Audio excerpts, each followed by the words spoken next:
If you want to write a song that's really bright sounding, then you might want to go for the Lydian Mode, which is the mode of the major key, the only one that is even brighter than the traditional major key. If you want to go one step brighter, the Lydian Mode is for you. So overall, of the 7 modes of the major key, the Lydian Mode is the brightest and the only one that is brighter than a traditional regular major key, which is otherwise known as the Ionian Mode. So Lydian Mode is the brightest that we have. And to go from a major key to the Lydian Mode, all you have to do is one of 2 things. You can either take a major key, like say C major, and then simply sharp the 4th note, and you would then have C Lydian instead.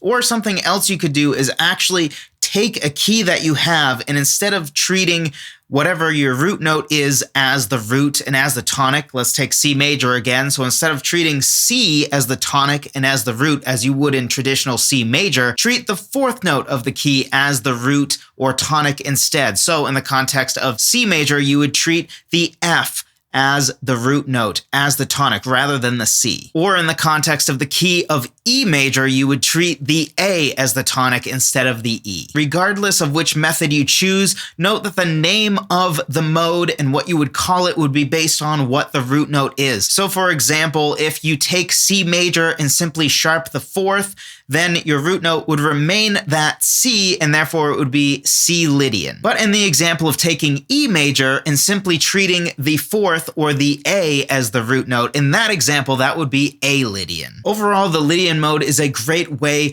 to really have a very bright, heavenly sounding piece of music that sounds really quite ethereal in a lot of uses. And another way to think of the Lydian Mode is it actually results in not only your 1 chord being a major chord, but it also makes your 2 chord a major chord as well. So a common chord progression that you'll see in songs utilizing the Lydian Mode is going from the major 1 chord to the major 2 chord, because normally you would expect that major 1 chord to the 2 chord to actually be a major to minor transition, and it's not exactly super common in the context of a major key to have a transition from a 1 chord to that minor 2 chord.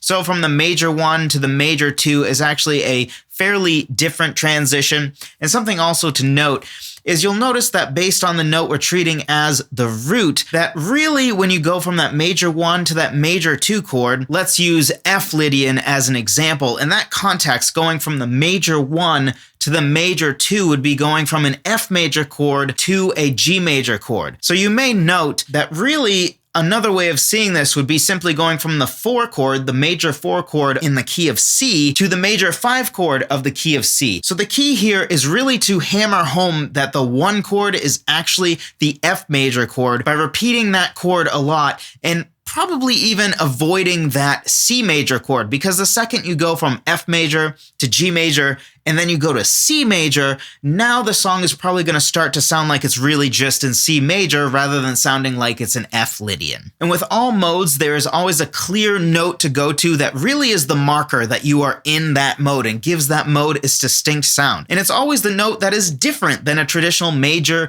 or minor key. So for Lydian, really we want to hammer home that sharp 4 note, because that is the one note that differentiates this mode from a traditional major key. So you want to make sure that you make very clear, like, hey, there's a sharp 4 here, there's a sharp 4 here, because that's what's going to give the song a Lydian sound. And as Rick Beato notes, another thing that's important to hammer home is usually most of the intrigue in the context of a key or a mode is where you have your half steps or you have your semitones. So make sure you hammer those home as well. So overall, if you want an even more ethereal, heavenly, bright sounding song than something that would be written in a major key, what you can do is if you want to keep your root note the exact same, then you can simply sharp the 4th from your major key. So for example, if you've written your song in D major, or you were thinking of writing a song in D major and you wanted to maintain D as the root note, but you wanted to make it Lydian mode so that it's even brighter, all you do is take the 4th note, which in the context of D major, you go D,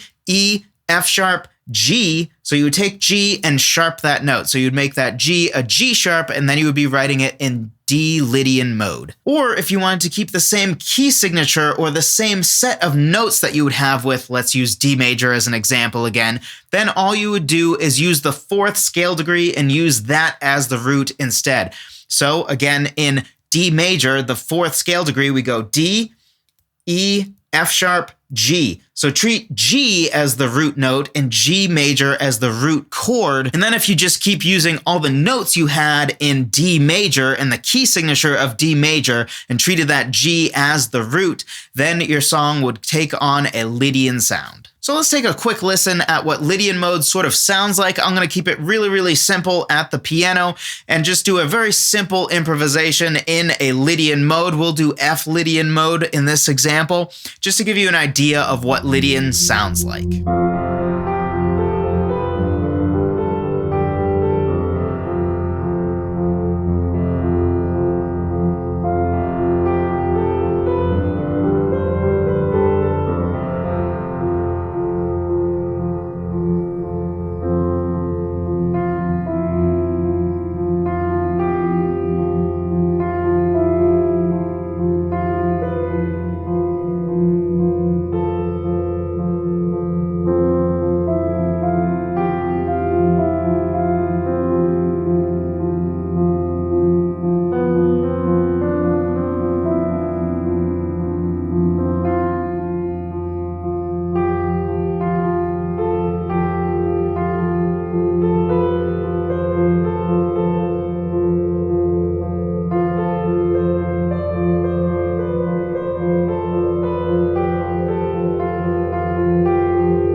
So I hope this was helpful to you. If it was, be sure to also check out my free guide on the 4 pillars of music theory that every songwriter needs to know. Music theory can be so helpful to us as songwriters. Don't let anyone fool you into thinking it's just academic knowledge. The only person that would tell you that is somebody that either isn't a songwriter or somebody that doesn't know music theory. Nobody's a songwriter and knows music theory who would ever tell you, oh, music theory is not important and not helpful, because they just would never say such a ridiculous thing. So if you're interested in learning the foundational concepts of music theory, in this case, the 4 things that I consider pillars of music theory for songwriters, which by the way are intervals, keys, chords, and chord progressions. If you understand those 4 things, which the free guide will teach you all 4 of those things, if you understand those things, then that will get you like 90% of the way there. Sure, it's helpful to learn things like specific chords such as sus chords and 7th chords and things like that. Those are great things to add. Modes are great things to add.